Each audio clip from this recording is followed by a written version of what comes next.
Well, folks, welcome to another Friday fishing forecast, and it looks like it's going to be an absolutely beautiful weekend, near record highs.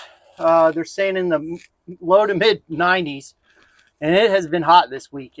But we have a front coming through. I think Monday night, Sunday night into Monday, or actually Monday into Tuesday. We have a front coming through. It's going to drop it into the high 70s for the highs. So it's going to be a beautiful week. Next week, also, I think there's rain chance Monday night into early Tuesday morning, and then it will clear out. But this weekend is going to be beautiful. It's going to be hot.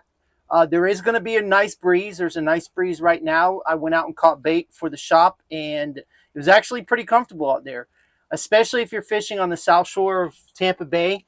You're going to be protected from this wind because it's going to be a southeast wind, and it will be protected over here. So really, what even out towards the middle of the channel, it wasn't bad at all. It was actually pretty nice. So I know that the fishing's been really, really good. Now we've got some slow tides this weekend, but I've heard the trout bite again is still off the chain. The redfish bite is getting better. The snook bite is getting better. I'm hearing reports of tarpon showing up. So there's a lot of stuff going on inshore, and Spanish mackerel showing up. There's actually Finn's Fishing Club is having a Spanish mackerel tournament on May 3rd, I think. Don't hold me to that, but I'm pretty sure it was May 3rd. And it's open to anybody, so you can sign up and fish that mackerel tournament for Finn's Fishing Club. King mackerel should be showing up offshore. I haven't really heard a lot of reports from offshore because it has been pretty choppy offshore. So I haven't heard a lot of reports, but that water temperature in the bay is like 78 degrees. So I would imagine that those kingfish are showing up, if not already here. I did talk to a couple of people right before the blow, and they said the mangrove snapper bite was still really good. I don't think there's going to be an opportunity to get offshore this weekend. It looks like it's going to blow enough to where it will keep people off the water offshore. Again, inshore, there's plenty of places to go that you can get out of the wind and catch fish. Like I said, it's going to be absolutely beautiful, hot, but there's an opportunity to get out there and catch fish. Let's go ahead and talk about the tides and salooners for this weekend. Okay, we have a low tide at 2:57 a.m. and a negative 0.2, and we have a high tide at 6:56 p.m. at a 2.0. On Sunday, we have a low tide at 4:13 p.m. at a negative 0.2, and we have a high tide at 9:02 p.m. at a 1.9 foot. For the salooners for this weekend, we have a major feeding time from 7:09 to 9:09 a.m., and we have a minor feeding time from 12:51 p.m. to 1:51 p.m. Then on Sunday, we have a major feeding time from 8:03 a.m. to 10:03 a.m. Then we have a minor feeding time from 1:53 p.m. to 2:53 p.m.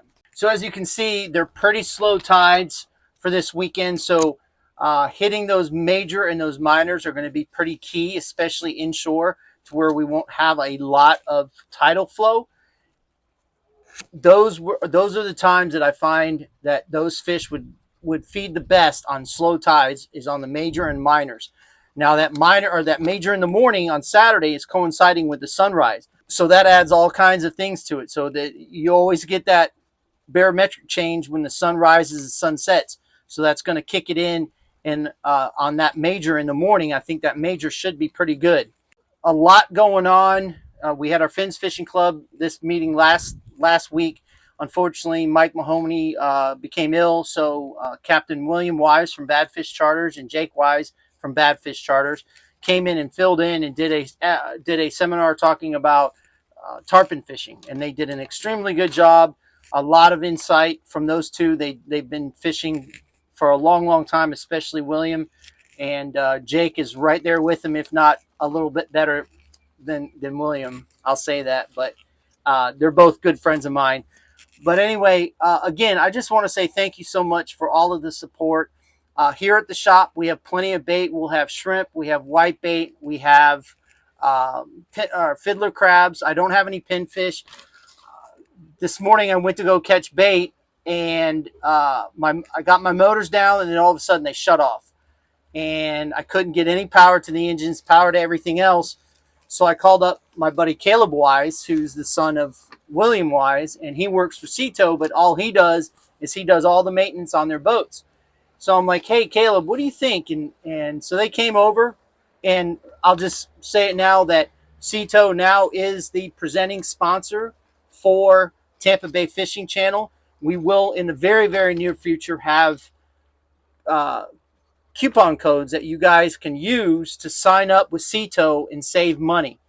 Great people, Cito of Tampa Bay. I've been dealing with them for a little while now, and actually for about 2 years we've been going back and forth about doing a sponsorship and things like that. So they are now our presenting sponsor. So they're the main sponsor for Tampa Bay Fishing Channel, and so we'll have a coupon code in the very few next maybe week or so, if not sooner.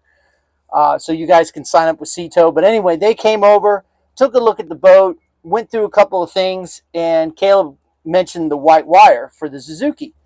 And we used to have some issues with the white wire on our old Suzuki on our C Pro, but it wasn't the wire harness wasn't put in a good place. Let's put it like that. So he went to check the fuse, and you could hear the system beep.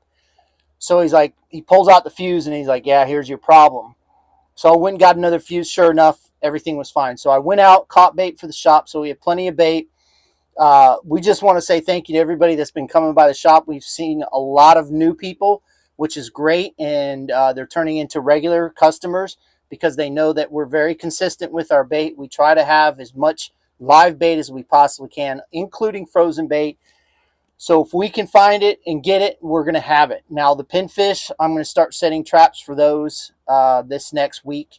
And hopefully we'll start getting pinfish into the shop. We had about 4 or 5 dozen last weekend, and they went like that. But anyway, again, I just want to say thank you so much for watching.